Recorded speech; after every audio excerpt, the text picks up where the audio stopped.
Nako karon sa Dakdaw Avenue kung asa na ay heavy construction ang nahitabo. Diri na sa Curve Cafe. Ikaduhang balik na day nako pero wa pa ko ka video last time. Kadi pa man ko si Master Pogi.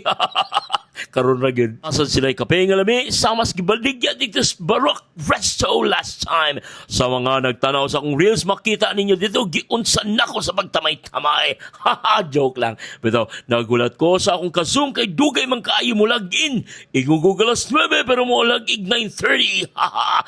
Nagpalikog cookie og nay suga. Hello suga. Nice and very aesthetic kayo indeed. Ato ning i-link sa Shopee.